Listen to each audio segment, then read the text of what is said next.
Hi friends, ഞാൻ വലിയറ മയ്യാത്രയുടെ പുതിയൊരു വീഡിയോസിലേക്ക് എവർക്കും സ്വാഗതം.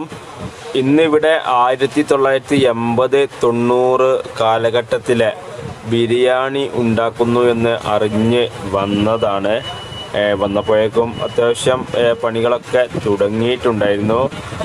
ഈ ഒരു ബിരിയാണി വെക്കുന്നത് മലപ്പുറം ജില്ല സീനിയർ വോളിബോളിൻ്റെ ഒരു ടൂർണമെൻറ്റ് പറഞ്ഞാൽ സീനിയർ ചാമ്പ്യൻഷിപ്പ് ഇവിടെ VVC ഗ്രൗണ്ടിൽ നടക്കുന്നുണ്ട്. അപ്പോൾ ഈ ഒരു പരിപാടിക്ക് വരുന്ന പ്ലെയേഴ്സിനുള്ള ഭക്ഷണമായിട്ടാണ് ഈ ഒരു പണ്ട് കാലത്തെ ബിരിയാണി വെക്കുന്നത്.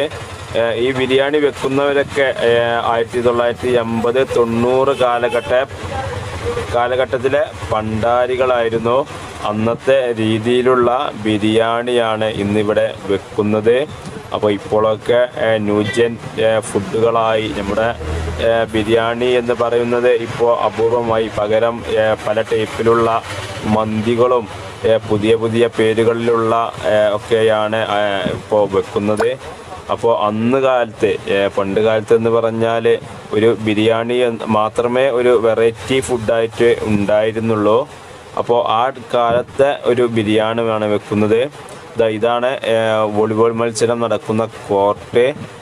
VVC വലിയോറയുടെ വോളിബോൾ കോർട്ടാണ് ഈ കാണുന്നത്. മത്സരം രാത്രിയോടെയാണ് തുടങ്ങുന്നത്. അങ്ങനെ ചെമ്പിൽ ഇറച്ചിയും മസാല ഒക്കെ ഇട്ട് നല്ലവണ്ണം ഇളക്കിക്കൊണ്ടിരിക്കുകയാണ്. ഇത് ഉണ്ടാക്കുന്ന രീതി കറക്റ്റായിട്ട് എനിക്ക് വീഡിയോ എടുക്കാൻ കഴിഞ്ഞില്ല. അതുകൊണ്ട് ഞാൻ കുറച്ച് ഭാഗങ്ങളാണ് എടുത്തിരുന്നത്. ഇവരിങ്ങനെ അന്നത്തെ രീതിയിലുള്ള ആ ഒരു ബിരിയാണി ഉണ്ടാക്കിക്കൊണ്ടിരിക്കുകയാണ്. നമ്മൾ സാധാരണ ഉണ്ടാക്കുന്നത് പോലെ തന്നെയാണ്. എന്താണ് ഇതിൻ്റെ മാറ്റമെന്ന് എനിക്കറിയില്ല. ആദ്യം ഇതിലേക്ക് എണ്ണ അതുപോലെ തന്നെ നെയ്യ് ഒക്കെ ഇട്ട് ഉള്ളി വാട്ടി അതിലേക്ക് മസാലകളിട്ട്, പിന്നെ കുറച്ച് കഴിഞ്ഞ് ഇറച്ചി നല്ലവണ്ണം കഴുകി അതിലേക്ക് ഇട്ടു.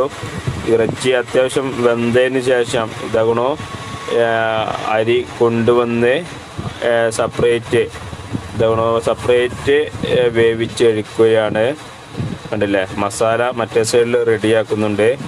ഇവിടെ ചെമ്പിൽ അരി ഇട്ട് സെപ്പറേറ്റ് തന്നെ വേവിച്ച് എടുക്കുകയാണ്. ഇപ്പോഴും ഇതുപോലെ തന്നെ ഒക്കെയാണ് ചെയ്യുന്നത്. ഇതിലുള്ള ശരിക്കുള്ള അന്നത്തെ കാലത്തെ ബിരിയാണിയും ഇപ്പോഴത്തെ ബിരിയാണിയും തമ്മിലുള്ള മാറ്റം എന്താണെന്ന് എനിക്കറിയില്ല. എന്നാലും ഇപ്പോൾ പൊതുവെ ഇറച്ചി പൊരിച്ചാണ് ബിരിയാണി ഉണ്ടാക്കുക. എന്നാൽ ഇവർ ഉണ്ടാക്കുന്നത് ബിരിയാണി പൊരിച്ചല്ല, ബിരിയാണി വേവിച്ചെടുത്ത് അതിലേക്ക് മസാല ഒക്കെ ചേർത്ത് ഉണ്ടാക്കുകയാണ്. അങ്ങനെ ഇറച്ചി വെന്തതിന് ശേഷം അരിയും അതേ ടൈമിൽ ഇട്ട് നോക്കി. അരിയും ഏകദേശം ഒരു ഹാഫ് വേവായപ്പോൾ അത് ഊറ്റി ഇതാണോ ഈ ഒരു നമ്മുടെ ഇറച്ചിയിലേക്ക് ഇടുകയാണ്. അപ്പോൾ ഇതൊക്കെ പൊതുവെ എല്ലായിടത്തും ഒരുപോലെ തന്നെയാണ്. എന്താണ് ഇതിൻ്റെ പ്രത്യേകത എന്ന് എനിക്കറിയില്ല. ഞാൻ അതിലേക്ക് ഇറച്ചിൻ്റെ മുകളിലേക്ക് ഈ അരി ഹാഫ് വേവിൽ ഊറ്റിയെടുക്കുന്ന അരി അതിൻ്റെ മുകളിൽ ഇട്ട് പിന്നെ ദമ്മിട്ട് വെക്കുന്ന ഒരു രീതിയാണ് ഇവിടെ ചെയ്യുന്നത്.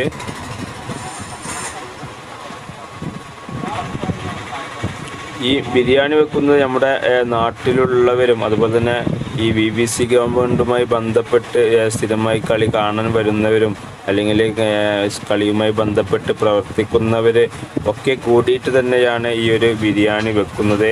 അല്ലാതെ സെപ്പറേറ്റ് പണ്ടാരിമാരെ വിളിച്ചു വെക്കുകയല്ല. കളിക്കാരും കളി നടത്തുന്നവരും ബിരിയാണി വെക്കുന്നവരും എല്ലാവരും ഒരേ ആളുകൾ തന്നെയാണ്. പൊതുവെ എവിടെയും ഫുഡ് ഉണ്ടാവാറില്ല. അതിനൊരു മാറ്റം എന്ന രീതിയിലാണ് ഈ VVC ഗ്രൗണ്ടിൽ എത്ര കളി വെച്ചാലും ആ കളിക്ക് വരുന്നവർക്കുള്ള ബിരിയാണി സാധാരണ ഫുഡ് ആണ്. എന്നാൽ ഇവിടെ ഫുഡ് എന്ന് പറയുന്നത് ബിരിയാണി തന്നെയാണ് വെച്ച് വിളമ്പുന്നത്. ഇവരുമായി സംസാരിച്ചപ്പോൾ അറിയാൻ കഴിഞ്ഞത് ഈ ഒരു കോർട്ട് ആദ്യം സ്കൂൾ ഗ്രൗണ്ടിലായിരുന്നു. സ്കൂൾ ഗ്രൗണ്ടിൽ പുതിയ ബിൽഡിങ്ങുമായി ബന്ധപ്പെട്ട് പണി നടക്കുന്നതിനാൽ താൽക്കാലികമായിട്ട് ഇവിടെ കോർട്ട് ഉണ്ടാക്കുകയാണ്. ഏകദേശം 1-2 മാസത്തോളമായി ഈ ഒരു കോർട്ട് ഉണ്ടാക്കാൻ തുടങ്ങിയിട്ട് അതിനുശേഷം ഇവിടെ 5 മത്സരമാണ് നടന്നത്. ഈ 5 മത്സരത്തിലും ഇവരെ ബിരിയാണി വെച്ച് വിളമ്പി എന്നാണ് അറിയാൻ കഴിഞ്ഞത്. എന്തായാലും വോളിബോളിനെ സ്നേഹിക്കുന്ന വലിയോറയിൽ ഇങ്ങനെ ഒരു നല്ലൊരു സംഭവം ഉള്ളത് ഓരോരോ വോളിബോൾ പ്രവർത്തകർക്കും അഭിമാനമാണ്. മാത്രമല്ല മലപ്പുറം ജില്ലയിൽ എന്തെങ്കിലും ചാമ്പ്യൻഷിപ്പോ മറ്റോ ഉണ്ടായാൽ ആദ്യം എല്ലാവരും പറയുന്നത് ഈ ഒരു കോർട്ട് തന്നെയാണ്. കാരണം കളിക്കാർക്ക് കറക്റ്റിന് ഫുഡ് ലഭിക്കുക ഈ ഒരു കോർട്ടിൽ മാത്രമായിരിക്കും. അങ്ങനെ ബിരിയാണിയൊക്കെ റെഡിയാക്കി അവസാനം അടുപ്പിൽ വെള്ളവും ഒഴിച്ച് ഇനി നമുക്ക് കളി തുടങ്ങാം.